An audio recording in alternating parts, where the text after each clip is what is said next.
네, 자리로 박수로 한번 모셔보겠습니다.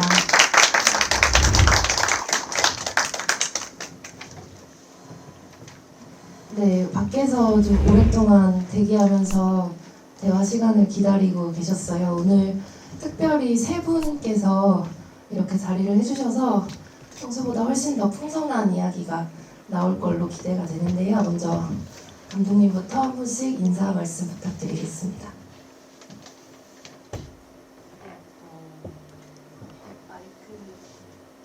네, 안녕하세요. 큐어나이 프렌즈에서 주인공 가온님의 7년 동안 미저리처럼 쫓아다닌 친구 서아연입니다. 오늘 와주셔서 정말 감사합니다.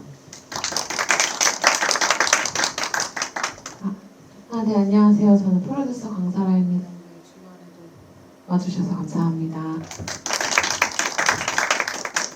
네, 안녕하세요. 큐어마이 프렌즈에 출연한 강원입니다. 네, 방금 영화를 통해서 얼굴 보시다가 직접 이렇게 실물을 현실에서 마주하시니까 훨씬 반가운 마음이 드시죠? 네, 오늘 자리는 특별히 이제 관객분들이 영화 보시면서 느끼셨던 점들, 궁금하셨던 점들을 직접 이렇게 물어보시고 또 답변을 들으실 수 있는 평소에 이렇게 쉽게 오지 않는 그런 기회니까요. 이렇게 자유롭게 이야기, 소감, 질문 나눠주시면 좋을 것 같고요. 먼저 제가 첫 번째 질문을 드리고 관객분들께도 기회를 드리도록 하겠습니다. 아마도 이런 자리에서 가장 많이 듣는 질문이시지 않을까 하는 생각이 드는데 각각 이제 감독님 또 출연자이신 강원님, 프로듀서님께서 각자 이 영화를 만나게 된 순간에 대한 이야기, 첫 순간에 대한 이야기를 좀 여쭤보고 싶어요. 아마 감독님께는 내가 영화를 찍어야겠다라고 결심하게 된 어떤 계기일 것 같고, 또 강사라 프로듀서님은 제가 알기로는 영화의 중간쯤에서 같이 합류를 하셨다고. 처음부터인가요? 죄송합니다. 그래서 그러면 어떤 관계로 영화를 시작하게 되셨는지 그 마음을 좀 얘기해 주시면 좋을 것 같고, 강원님은 처음 제안을 받으셨을 때의 어떤 마음들, 결심들 이런 거를 들려주시면 좋을 것 같아요. 영화에서 앞부분에 제가 강원님에게 이제 이 영화를 찍으면 어떨 것 같아? 라는 질문을 하는 장면이 나오는데요. 아마 그 장면에서 제가 카메라 앞에 나오진 않지만 그 목소리를 통해 느끼셨겠지만 정말 아무런 생각이 없이 그냥 카메라를 무작정 들고 그때 당시에 저한테 강원님의 커밍아웃은 아주 보수적인 기독교 집안에서 장녀로 자랐던 저로서는 상상하기 어려운 일이었거든요. 그런데 그걸 이렇게 해나가는 강원님을 보면서 오빠의 이야기를 오빠의 이야기, 오빠라는 사람을 보는 것만으로도 울림이 있을 것 같다라는, 제가 느꼈던 울림을 줄 수 있지 않을까라는 생각이 있어서 마침 이제 한국에 강원님이 들어오게 되면서 어느 날 만나는 날에 카메라를 빌려서 갔던 게 정말 그 시작이었고, 그 뒤로 이렇게 7년의 시간이 걸릴지는 전혀 몰랐지만 네, 그렇게 시작하게 됐습니다. 저는 워낙 아연 감독님하고 같이 영화를 공부하고 있던 시기여서 이제 서로 워낙 품앗이를 많이 해요. 그래서 서로 영화 찍을 때 도와주고 이런 것들을 많이 하기 때문에 아연 감독님이 이 다큐를 찍겠다고 했을 때 당연히 뭐 같이 하는 거겠지 라고 생각하고 같이 시작을 하게 됐고요.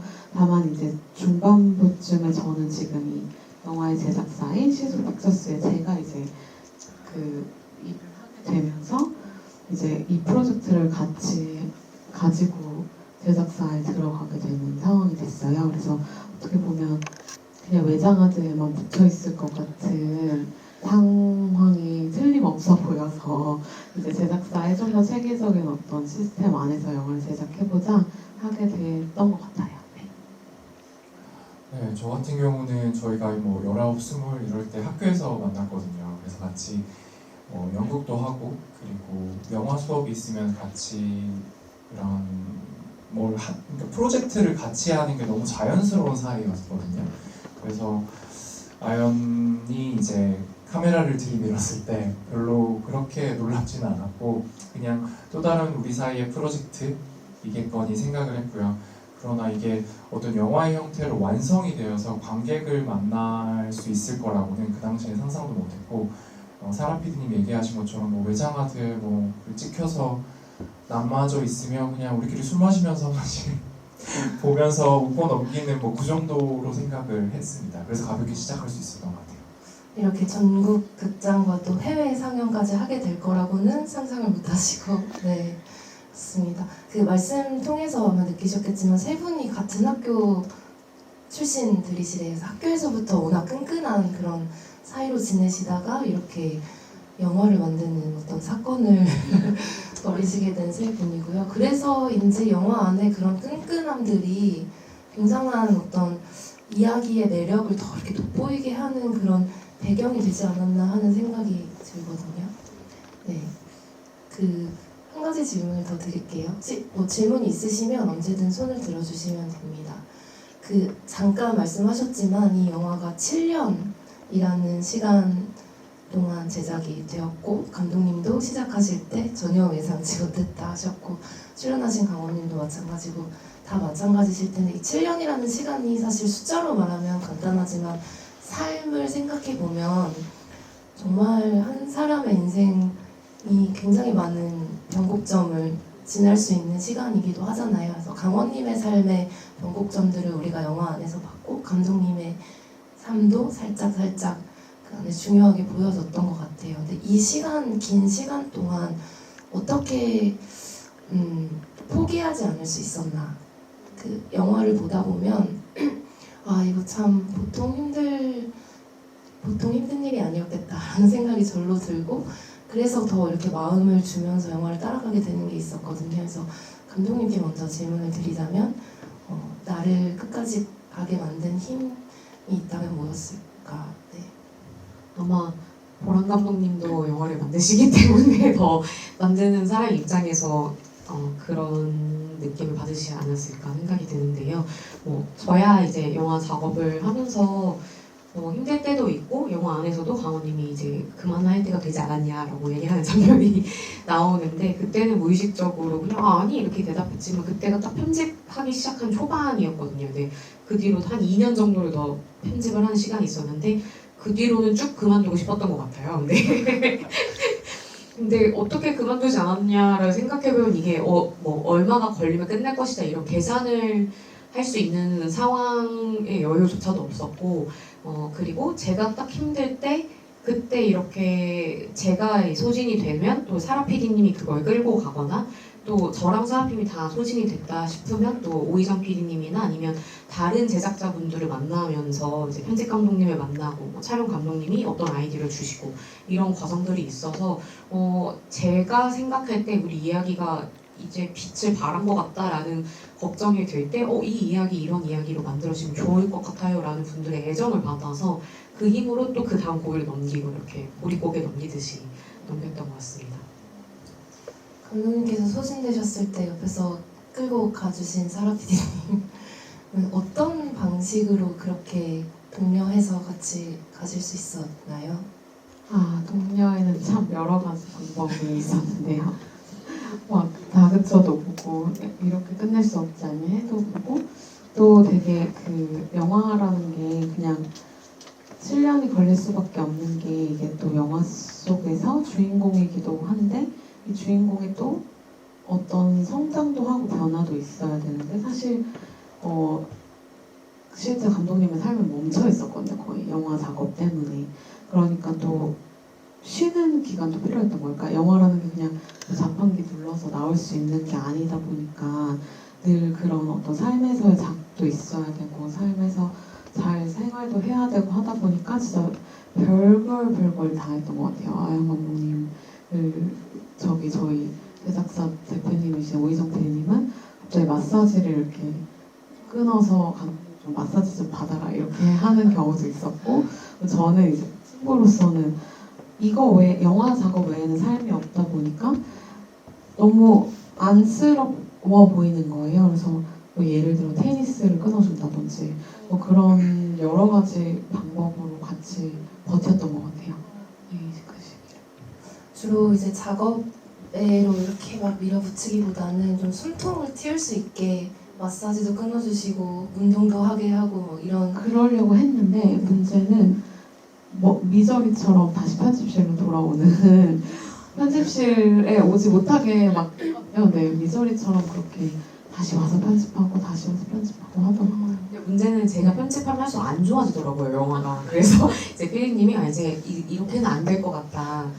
편집 감독님을 만나자 해서 이제 저희가 편집자 3분과 작업을 했는데 이제 처음 어셈블리 것은 강원님이 겪은 일을 시간 순으로 만들었던 어셈블리 것은 진주님이 하셨고 그 다음 스텔라 감독님과 이제 메인 컷을 만들고 마무리는 이현정 감독님과 작업을 했거든요. 그 각각의 편집 감독님들이 영화에 불어 넣어주신 에너지들이 아니었더라면 그리고 그 세계관이 아니었더라면 아마 제가 이렇게 편집실에 앉아서는 나올 수 없는 영화였던 것 같아요.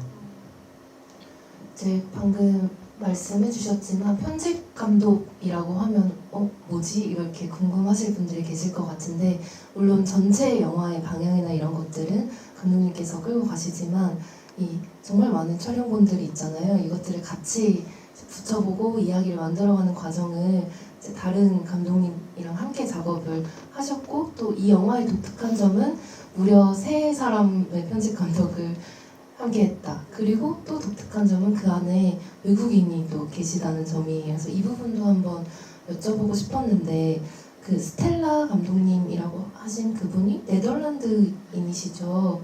그래서 어떻게 보면 한국의 어떤 상황들이 굉장히 녹아 들어가 있는 그런 영화인데 외국인 감독님의 시선으로 이 영화를 봤을 때는 어떻게 보셨을지 그리고 그 외국인과 한국인 감독이 만나서 같이 작업을 해나가는 과정을 또 어떻게 진행하셨을지도 좀 들려주시면 좋을 것 같아요.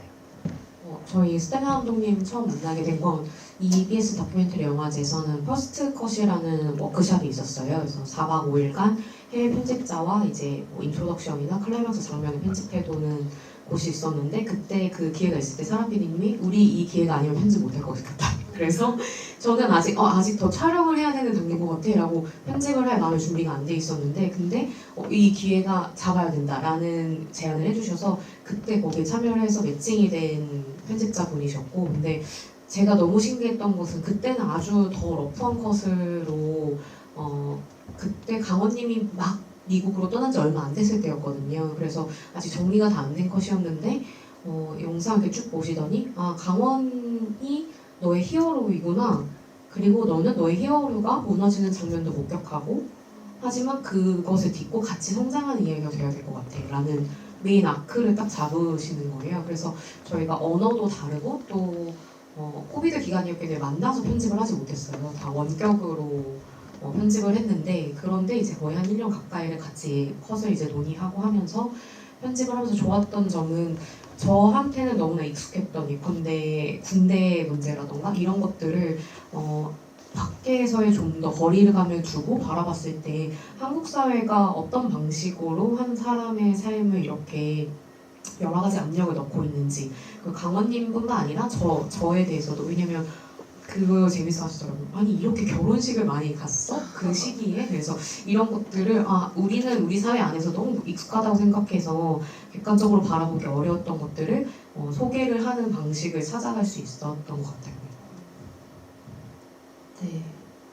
혹시 관객석에서 질문 있으신 분 계실까요? 네. 저는 이제 주연 배우님께서 아까 말씀하신 것처럼 잠깐 그냥 이제 지금 감독님이 일상적으로 촬영을 하는 수준이라고 생각하면 그냥 뭐 어렵지 않게 참여하셨겠지만 이렇게 완성된 형태로 국제적으로 이렇게 상영되는 영화임에도 이거를 이제 허락하시기가 굉장히 부담스럽지 않았을까 나라면. 내 밑바닥까지 이렇게 다 들었는데 또 감독님 굉장히 집요하게 매 순간 어려운 시기에도 촬영을 하시는 것 같더라고요. 참 이런 것까지 보여주는 것이 어렵지 않을까라는 생각이 들었는데 나라면 어떻게 이거를 어떤 고민들이 있으셨는지. 저는 요즘에 이렇게 상영을 하면서 이런 비슷한 결의 질문들을 받을 때 너무 우리가 당연하게 할 수 있는 질문인데 저렇게 생각을 해본 적이 한 번도 없는 거예요. 그러니까 이게 왜 그럴까는 저를 좀 생각을 하게 되는데 일단은 그 7년의 시간이 지금 이렇게 뭔가 어떤 거를 목표를 우리가 알고 이렇게 온 게 아니라 점점 이렇게 프로젝트가 커지는 거죠. 그래서 이렇게 뭔가 습작처럼 뭔가 찍어가다가 이제 제작 지원을 받아서 돈을 받으니까 장비가 하나 더 붙고 뭔가 안 보던 사람이 갑자기 스텝으로 오고 이렇게 하던 사이에서 분명히 제가 어떤 불편함이나 낯섦을 느꼈을 것 같거든요. 근데 그렇게 제 기억에 남는 불편함이나 이때 더 가야 되나? 라고 고민했던 순간은 사실 기억이 나지 않거든요. 그래서 그게 좀 신기하기도 한데 그게 왜 그럴까를 좀 고민을 해봤더니 일단은 이 영화라는 것 자체가 저희한테서 어떤 같이 모여서 어떤 영화가 아니라 되게 관계가 먼저 어릴 때부터 형성이 되어 있었고 지난 7년 동안 저희가 관계를 쌓아나가면서 이 영화를 뗄래야 뗄 수가 없어요. 어떻게 보면 저희 관계에 되게 묻혀진 이렇게 뭔가 묻어진 섞여진 어떤 거라서 항상 아연이는 어느 순간부터 삼각대라는 별명을 가지고 가는 모임마다 저 구석에서 그냥 이렇게 서 있기도 하고 그러다 보니까 그게 되게 자연스럽게 받아들여졌던 것 같고요. 어떤 불편함의 어떤 기억을 떠올리자면 다만 이 완성해가는 과정에 있어서 이 영화의 형태로 만드는 게 너무 어렵다 보니까 아연의 삶도 멈춰 있는 것 같고 저는 저 나름대로 어떤 삶을 선택을 해갔는데 이 친구의 어떤 삶이 멈춰 있는 것 같고 근데 끝은 안 보이고 내가 빨리 끝났으면 좋겠다가 아니라 얘 어떡하지? 라는 좀 생각을 많이 했던 것 같아요. 그래서 제 걱정을 더 많이 했던 것 같아요. 본인의 삶도 헤쳐나갈 것들이 많았는데 제가 편집실, 그러니까 늘 저한테 미국으로 떠난 뒤에도 저한테 연락을 하면 늘 제가 편집실에 있으니까 아연아 내가 뭘 해주면 네가 이렇게 영화를 끝낼 수 있겠니? 라는 얘기를 했던 기억이 나요. 그리고 또 덧붙이자면 저희 어떤 개인적인 찍히는 거에 대한 힘듦이 없었을까를 생각해 보면 사실 찍히는 것보다 저는 제 삶이 너무 힘들었어서 그것에 어떤 영화가 더 붙여져서 힘들다라는 생각은 좀 안 해봤던 것 같아요. 저 당시에는. 요즘 같으면 어떤 저라는 공간이 생기고 여유가 있어서 에너지를 분배를 할 때 영화가 어떤 프로젝트 들어오면 안 할 것 같거든요. 근데 그때는 막 이게 섞여 있었고 또 한편으로는 약간 기댔던 것도 있는 것 같아요. 이 영화가 만들어 가지는 게 제 선택이 담기고 하다 보니까 저는 되게 제 개인적인 선택을 해왔다고 생각했는데 좀 알고 보니까 요즘에서야 좀 드는 생각이 이 영화가 저의 어떤 삶에 미친 영향을 부정할 수는 없는 것 같아요. 그래서 누군가 나를 찍어주고 근데 그 시선이 되게 애정하고 지지하는 시선으로 누군가 찍어주고 있기 때문에 내가 어떤 선택을 해나갈 수 있는 힘이나 지지, 마중물 같은 걸 계속 받아오면서 앞으로 갔던 느낌이 들거든요. 그래서 그런 부분이 고맙긴 하지만 그때 왜 이거 좀 안 했었으면 더 좋았을 걸 이렇게 생각해 본 적은 없었던 것 같아요. 7년이라는 시간 동안 카메라와 그 감독님과 또 강원님 이렇게 서로 엉켜서 이렇게 왔다라는 말씀에서 이 영화가 갖고 있는 어떤 진정성 같은 게 다시 한번 느껴지는 것 같아요. 네, 질문 감사합니다. 혹시 또 다른 질문 해주실 분 계실까요? 네. 저는 영화에서 기억에 남는 대사가 오빠 우리 지옥에서 만나자?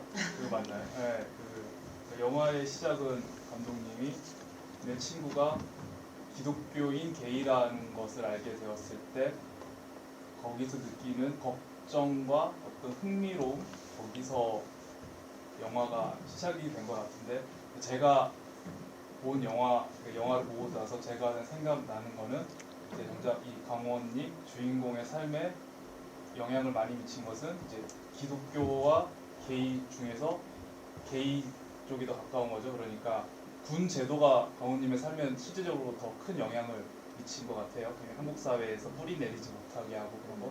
하지만 여전히 기독교인이라는 그 충돌하는 지점은 여전히 남아 있는 것 같은데 그것은 굉장히 사적인 영역이기도 하고 근데 그건 영화에서도 언뜻 보여주긴 하지만 그것이 어떻게 해소되었다고 해야 될까요? 아니면은 뭐 어떻게 거기서 맞서 싸워 나가고 있는지에 대해서는 조금 뭐랄까 다 보여주시진 않은 것 같아서 그런 뭐 다른 이유가 있는지 아니면 다 보여주지 못한 부분이 있는 건지 그런 게 좀 궁금했습니다. 영화 보신 분들이 영화에 대한 소개에 이제 기독교 엔라인 여성의 시선으로 이제 퀴어 남성의 서사를 그린 다큐멘터리를 생각해서 좀 더 영화 안에 그런 기독교의 어떤 이슈 파이팅이 더 강하게 있을 것이라는 걸 기대해 보셨다가 생각보다 그렇게 갈등이 그렇게 말씀해 주시는 분들도 계셨어요. 근데 저랑 강원님의 먼저 배경을 좀 말씀을 드리면 저는 모태 신앙으로 자란 기독교 집안에서 자랐지만 강원님은 부모님이 신앙을 가지고 계신 분들은 아니었고 강원님이 성인이 되어서 신앙을 선택하신 케이스였거든요. 그래서 아마 제가 기독교사에서 느끼는 압력과 강원님이 느끼는 압력은 조금 달랐던 것 같아요. 그런 부분에서는. 그리고 사실 군 제도에 있어서 일어나는 문제는 이게 부딪히고 강원님이 그 뒤에 어떤 해결책을 선택을 해 나가고 하면서 영화 안에서 이렇게 사건으로서 정리가 되지만 신앙적인 고민은 사실 이걸 계속해서 진행이 되는 문제인 것 같기도 하고요. 그래서 이걸 어떤 하나로 답을 내려서 영화 안에서 보여줄 수 있는 것은 아니었고 이 영화의 시작점인 것은 맞지만 이 영화가 그것을 주요한 갈등으로 다루고자 했던 영화는 아니었어요. 그래서 그렇기 때문에 영화에선 그 부분이 좀 더 미묘하게 일상적인 시선으로 드러났던 것 같고요. 또 강원님이 자기 삶에 가지고 있는 그러니까 기독교적인 갈등은 오히려 제 시선에 있었던 것 같아요. 강원님은 그 부분에서 스스로를 받아들이고 결정한 상태에서 제가 강원님 팔로우하기 시작한 거였고 오히려 내가 기독교인이고 하지만 강원의 친구인데 이걸 어떻게 받아들여야 되지? 라는 것은 강원님의 삶의 고민이라기보다는 저의 시선의 고민이었던 것 같아요. 그리고 이제 강원님을 소개할 때는 되게 다양한 이슈의 단어들로 소개가 되지만 사실 이 영화가 보여주고자 했던 것은 이 그냥 삶을 살아내는 한 사람의 삶이었기 때문에 더 그렇게 보여진 것이 아닌가 싶습니다. 질문해 주신 거 들으면서 결국에는 여러 가지 정체성의 고민들을 하게 되었던 것 같거든요. 근데 그 정체성 안에는 제가 한국인으로 나고 자랐지만 시민권이 이제 없는 상황에서 날 한국인으로 말할 수 있나? 부터 시작을 해서 또 군대라는 것도 어떻게 보면 어떤 사건으로 정리될 수 있는 부분이기도 하지만 내가 성소수자로서의 이 군대라는 조직에서의 나의 삶을 일정 시간 보내게 될 때 그때 부딪히는 여러 가지 것들도 있고 그리고 또 이제 저는 이제 신앙으로 갔을 때도 신앙 정체성이라고도 하잖아요. 그래서 그 많은 저의 어떤 선택으로 인한 정체성이든 타고난 정체성이든 이것들이 부침을 제안해서 그걸 발견을 할 때 이것을 맞서 싸워야 되는 문제인가를 되게 고민을 많이 하게 된 것 같아요. 그렇게 된 고민이 되는 거는 맞서 싸우다가 힘이 없어진 경우도 있고 뭔가 제안해서 부딪힘을 저만 들여다봐서 될 일도 아니라는 생각도 들고 그리고 또 어떤 면에서는 저는 이제 군대를 그렇게 해결하려고 제 나름대로 방식을 찾아왔지만 다 해결된 뒤에도 다 해결이 되었는데도 나는 왜 이렇게 뭔가 붙이지? 뭔가 왜 이렇게 힘들지? 를 물어봤을 때는 또 다른 얘기인 것 같더라고요. 그래서 어떻게 보면 요즘에서야 제가 이제 영화 안에서 담겨있는 강원의 그런 부침들을 보면은 그때 되게 약간 멱살잡이 하듯이 그거를 집착했던 시간이 좀 있었던 것 같아요. 그래서 지금이 뭔가 해소되고 해결되었다라는 느낌보다 맞서 싸워서 이겼다라는 느낌보다 이게 같이 가야 되는 어떤 부분이라는 어떤 수용 정도로 뭔가 말씀드릴 수 있을 것 같은 이게 참 저의 어떤 이런 상태를 설명하기가 되게 어렵더라고요. 특히나 네 그래서 저는 그렇게 생각합니다. 횡설수설했네요. 아니요 강원 말씀해주신 거 들으면서 이제 영화 속의 어떤 인터뷰할 때 해주셨던 말씀들이 생각이 나는데 이제 나는 어딘가 이렇게 커뮤니티 같은 데에 들어가서 나의 존재가 서로에게 좋은 자극이 됐으면 좋겠다 이런 얘기들을 이렇게 비슷한 뉘앙스로 몇 차례 하신 것들이 굉장히 인상적이었었거든요. 그러니까 어떤 제가 느꼈을 때 이 영화 속의 이 인물은 어딘가 이렇게 피하거나 하지 않고 섞이려고 기꺼이 섞이려고 하는 사람이라는 생각이 들었어요. 굉장히 열린 태도로 어딘가에 섞여 들어가려고 하고 그리고 자기 자신이 뭔가 이렇게 하나의 존재로서 부딪혀서 같이 어울려서 살아가는 사람들한테도 자기 자신의 어떤 존재로서 영향을 주고 또 상대방한테도 받고 하는 것에 굉장히 열려있는 그런 태도로 삶을 살아가고 계신다라는 느낌을 받았었거든요. 그래서 제가 조금 하나 더 질문해 주신 거에 조금 더 붙이자면 영화 속에 담긴 강원이라고 방금 코멘트를 하셔서 아마도 지금 현실을 살아가고 계신 강원님과 이 과거의 영화 속에 있는 자기의 모습을 지금 시점에 다시 보실 때 약간의 차이점을 더 느끼시지 않을까라는 생각도 들거든요. 그래서 혹시 어떤 차이점들이 있다고 생각하시는지? 일단 피부가 다르고 되게 어린 느낌이 확실히 많이 난다라고 생각했고 무엇보다 분명히 제가 이게 되게 정말 특별한 경험이라는 거를 점점 상영을 하고 관객분들을 만나면서 알게 되거든요. 누군가 저의 어떤 내밀한 어떤 순간을 기록을 해서 영화 형태로 만들어서 또 이제 7년이 지난 시점에서 제가 이걸 본다는 거는 되게 신기한 경험이다. 그 중에 하나를 이제 질문에 대한 답으로 한번 얘기를 해보자면 그때 분명히 어떤 사건이나 이런 것들로 제 나름대로 소화했던 저의 어떤 매듭이 있거든요. 그 시점마다.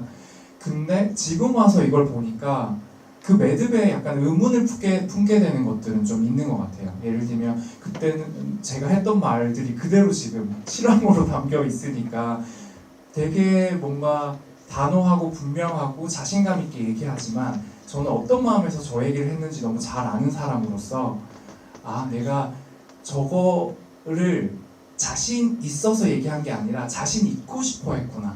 자신 있어 보이고 싶어 했구나. 그리고 그 밑에는 어떤 절박함도 저는 좀 보이거든요. 되게 절박했기 때문에 그거를 아예 옵션으로 생각하지 않고 좀 앞으로 나아가는 그런 선택들과 그런 표정들을 왜 내가 그때 지었을까를 지금 다시 곱씹어 보면은 되게 다른 사람 같다는 생각이 드는 거예요.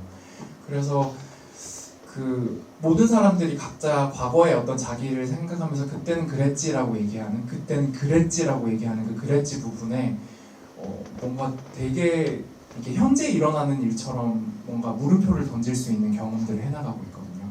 그래서 저 때는 되게 애씀이라는 단어로 표현하고 싶은데 그 애씀 안에는 저는 되게 개인적인 저의 탓으로만 돌렸는데 알고 이렇게 좀 영화를 찍고 보니까 되게 사회적인 다양한 사회적인 존재 그런 거 안에서 제가 어떤 압력을 느끼고 제가 거기에 좀 제 나름대로 주체적인 선택을 하려고 했으나 사실 그게 개인적인 선택은 아니었다라는 걸 좀 깨닫게 된 것 같아요. 네. 네, 지금 답변해 주신 것도 굉장히 솔직하고 열려있는 답변 같다는 생각이 들고요. 뭔가 이렇게 영화를 만드는 사람도 출연한 사람도 같이 성장시킨 작품이다라는 생각도 드는 것 같습니다. 또 질문이나 소감 나눠주실 분 계실까요?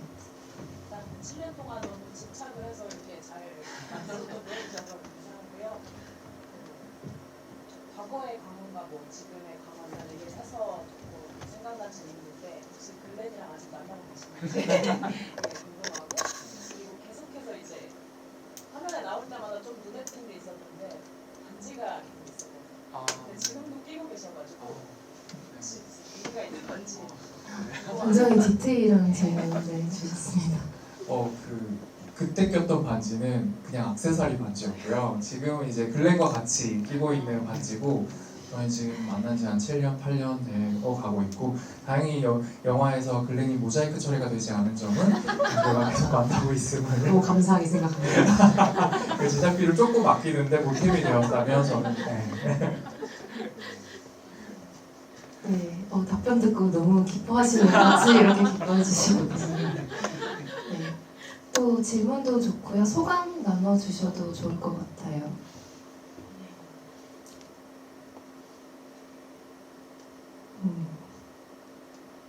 이제 질문을 준비하시는 동안 저도 그러면 디테일한 질문을 해주셨듯이 저도 디테일한 질문을 하나 준비해온 걸 드려보겠습니다. 그 기억하실 텐데 마지막 장면이 이제 강원이 보내준 책 속의 편지를 읽고 감독이 그 나의 친구에게 다시 답장을 보내는 나레이션으로 이렇게 정말 아름다운 장면이잖아요. 근데 제가 영화를 볼 때 그 장면이 너무 좋아서 돌려보고 하다가 뭔가 하나를 발견을 했는데요. 한번 질문을 드려볼게요. 그 이제 강원의 편지 내용이 이제 너의 어떤 깊어가는 시선에 내가 두려움 없이 날 것으로 당기길 바란다 이런 말이 있고 그 뒤에 이제 이 문장이 있었어요. 세상에 없을 용기는 우리가 함께이기에 가능한 것이겠지. 이게 이제 나레이션이고 중간에 싹 멋지게 강원의 목소리로 이제 변주가 되면서 나오는데요. 제가 발견한 디테일은 뭐였냐면 그 책 속에 적힌 문구와 조금 달랐습니다. 나레이션이. 네. 책 속에 적힌 편지 내용은 세상에 없을 용기는 우리 속에서도 찾을 수 있는 게 아니겠지? 뭐 이런 문장이었던 것 같아서 조금 내용이 달라진 것 같았고 그래서 저는 이렇게 나레이션을 바꾸신 게 감독님이 굉장히 이렇게 영화 안에서 강하게 전달하고 싶은 메시지겠구나. 함께 우리가 함께였다라는 그 자체의 방점을 찍고 싶으셨나라고 생각을 하게 됐는데 이제 이렇게 바꾸게 되신 어떤 이유가 있는지 그리고 강원님은 이제 나레이션을 그렇게 바꿔서 읽으셨을 때 혹시 어떤 느낌이셨는지도 궁금해요. 바꾸신 걸 아셨나요? 읽으실 때? 네. 네. 그걸 바꾸게 됐었던 건 원래 있었던 책 속의 문장은 그 용기는 우리 둘에게서만 나올 수 우리 둘만 있다면 나올 수 없는 거겠지. 그러니까 우리가 기대고 있는 신앙적인 기반이나 네, 여러 가지 것들을 함포하고 있었다고 느꼈어요. 근데 저희가 이 이야기의 엔딩 포인트로 이 편지를 강원님이 편지를 읽게 되었을 때 제가 저희 같이 작업을 했던 스텔라 감독님이 이 편지를 제가 이렇게 꺼내보는 장면을 사라 PD님이 저희 집에 와서 찍어주셨었는데 그걸 우연히 편집 감독님이 보시고 이 편지 내용이 뭐라고 되어 있어? 라고 물어보시는 거예요. 그래서 번역해서 말씀을 드리니까 이 편지가 우리 영화 엔딩이 될 것 같다 이렇게 얘기를 하시더라고요. 그래서 지금 영화에서 보신 장면은 촬영 감독님이 다시 한번 촬영을 해주신 장면인데요. 저희 이 두 사람의 우정이 어떻게 변화해 왔고 이 수많은 사건을 강원님이 거치고 난 끝에 우리가 도착했다고 말할 수 있는 것은 무엇일까라고 했을 때 사실 삶의 현실에서 아무것도 해결된 것도 없고 오히려 우리가 원했던 것들은 다 실패했지만 그래도 우리가 깨달은 것은 우리가 함께 이걸 헤쳐나왔다는 것 아닐까라는 생각 때문에 그 편지를 좀 이렇게 바꿔서 읽게 되었습니다. 어떠셨는지? 저는 일단 그게 두 가지로 해석될 수 있을 것 같더라고요. 아까 그 박프랑 감독님이 말씀해 주셨듯이 그걸 나레이션으로 읽게 되었을 때 이게 우리가 할 수 없어서 더 필요하다라는 얘기인지 아니면 우리는 안 된다라는 건지 그게 아마 중의적으로 받아들여지기에는 엔딩에 되게 크게 중요한 부분이기 때문에 좀 더 구체적인 표현을 쓰신 게 아닌가라고 저는 좀 생각을 했었고 그리고 또 한편으로는 저는 그 두 가지 바뀐 버전과 제가 썼던 의미가 결국에는 같은 마음이었다라는 좀 생각이 들더라고요. 그 하나 차이가 있다면 우리 안에서 발견할 수 없었겠지라고 했을 때는 그 당시에는 제가 그러니까 하나님이라는 그 어떤 그 존재에 대한 자리가 굉장히 컸던 것 같아요. 그게 그랬던 시절인 거를 돌이켜 보면은 그럴 수 없었으면 버티기 힘들었던 시절이었기 때문에 좀 그렇게 표현이 되었던 것 같고 근데 또 지금의 마무리로 된 나레이션은 또 그 나름대로 저는 와닿거든요. 네, 그래서 그 말도 그 마음도 맞았다라고 좀 말씀드릴 수 있을 것 같아요. 네, 감사합니다.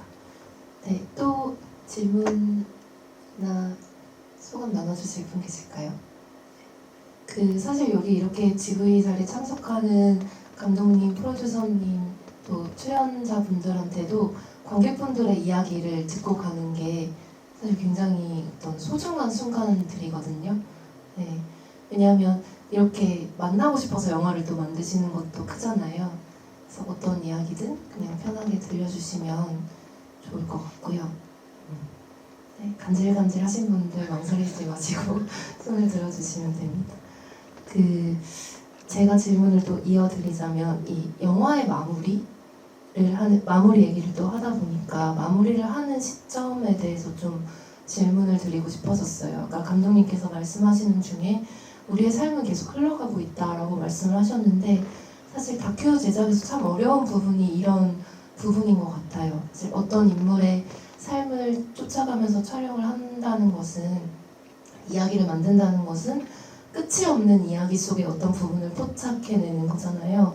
그랬을 때 이제 영화 안에도 나오지만 2019년도에 퀴어 축제에서 무대에 서는 것을 엔딩으로 이렇게 해피엔딩을 만들고 싶어서 상상을 하셨지만 그게 이제 어그러졌고 그 후에는 또 다른 선택이 필요하셨을 거란 생각이 드는데 보통 감독님들한테는 그런 순간들이 있다고 하거든요.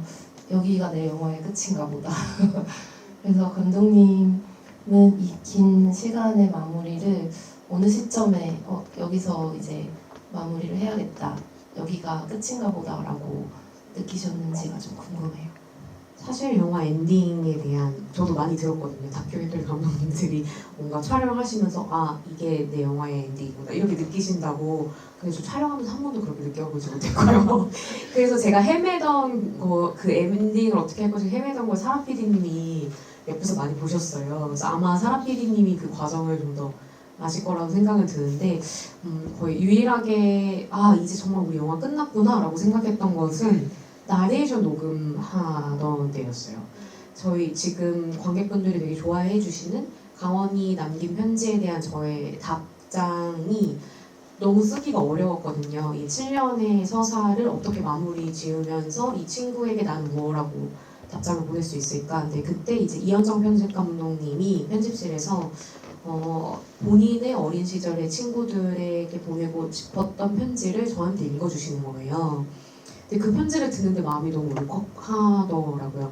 근데 그때까지 작업을 막 이렇게 달려오느라고 저의 우정도 이제 소진이 되어 있었는데 다시 이제 우정이 그 편지에서 차오르면서 그래서 나레이션을 적고 마지막에 이제 편집을 끝내고 나서 나레이션 녹음실에서 같이 녹음을 했을 때 피디님이랑 같이 녹음을 하면서 이렇게 녹음하자 저렇게 녹음하자 하면서 딱 녹음을 마쳤을 때 아 이제 진짜 우리 영화 끝나는구나 라는 생각이 그제서야 들었던 것 같아요. 정말 짧은 나레이션인데 엄청 농축된 어떤 감독님의 마음 그리고 이 영화의 이야기가 농축되어 있는 나레이션으로 느껴졌던 것 같습니다. 네. 혹시 얘기 나눠주실 분? 저는 계속 이렇게 기회를 드립니다. 네. 언제든지 손 들어주시면 되고요. 제가 이제 PD님하고 강원님께 질문을 드려볼게요. 여기서 이제 그 감독이 스스로 내 영화의 출연자인 강원에 대해서 계속 해석하려 하고 이야기하고 포착하는 내용들은 영화에 되게 많이 나오잖아요. 그러니까 처음에 굉장히 멋진 사람, 내가 못하는 것을 해내는 사람으로 이제 강원을 소개하고 그 강원의 활동상 삶을 쭉 이렇게 따라가면서 강원에 대한 이야기를 쭉 하는 이제 과정이 나오는데 그래서 한번 역으로 감독님에 대한 어떤 평가라고 해야 될까요? 내가 해석한 이 서하연이라는 인물에 대해서 이렇게 한번 생각하신 걸 들려줘 제가 보시죠. 잠깐 나가 있어도 될까요? 네, 어떤 분이 먼저 해주실까요? 아마 긴 작업 과정을 거쳤고 그 우정이 소진될 위기도 많이 겪으셨기 때문에 그랬던 것 같은 맥락을 또 뒤집어서 말씀드리려면 정말 강원을 너무너무 좋아하고 또 동경해서 영화를 시작했는데 강원에 대해서 조금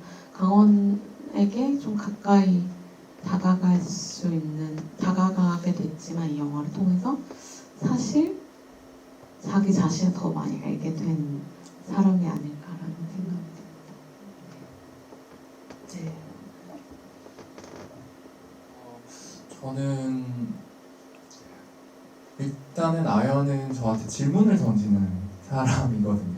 이게 뭐 사회가 되었든 아니면 친구가 되었든 또 저한테 던졌던 그 무수한 질문들도 돌이켜보면 질문을 두렵지 않아 하는 친구인데 저한테는 특별히 그 질문에 어떤 판단이 없고 어떤 애정을 기반으로 한 뭔가 오해의 여지를 주지 않는 사람이 아니라 제가 또 아연을 애정하는 지점이 있기 때문에 아연이 던지는 그런 질문이 오해일 수 없는 그런 관계에서 그 질문을 좀 먹고 자란 것 같아요. 제가 좀 표현을 하자면 그런 질문하는 방식이 나를 궁금해주는 것이 아연의 애정이었던 것 같고 그리고 그게 이어져서 카메라가 된 것 같고요.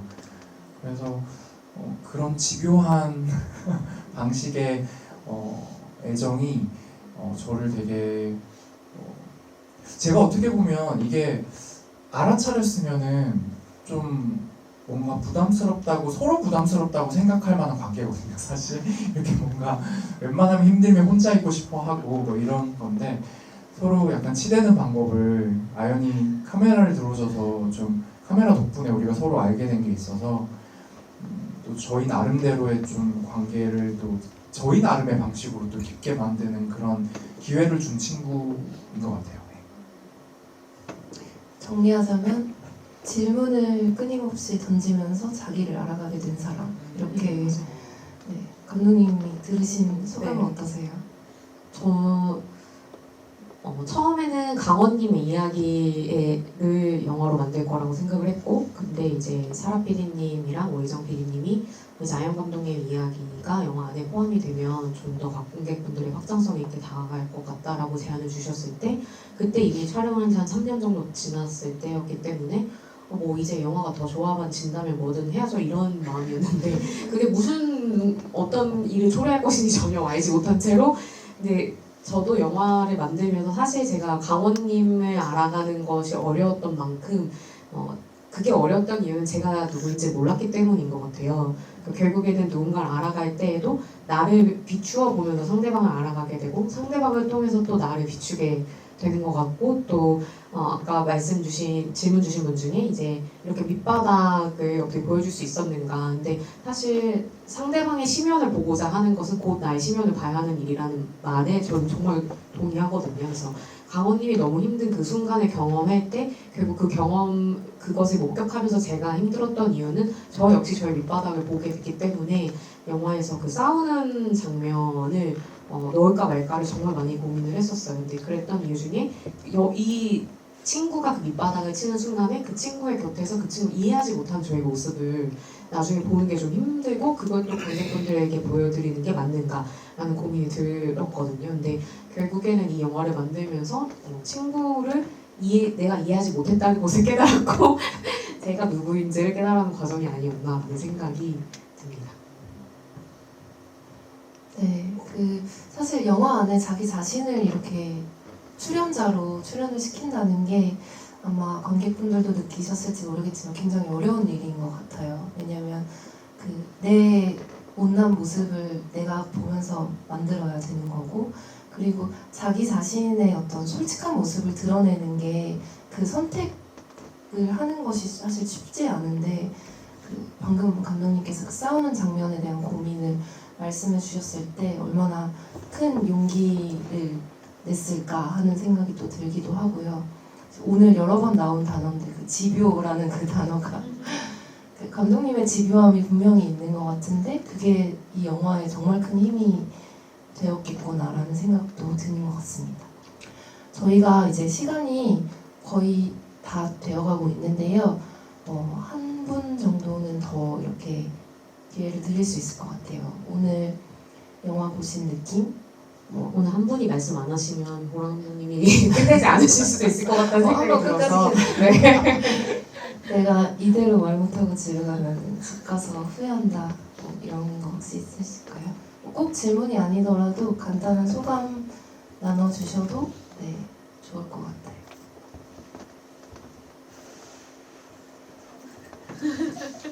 감사합니다. 우선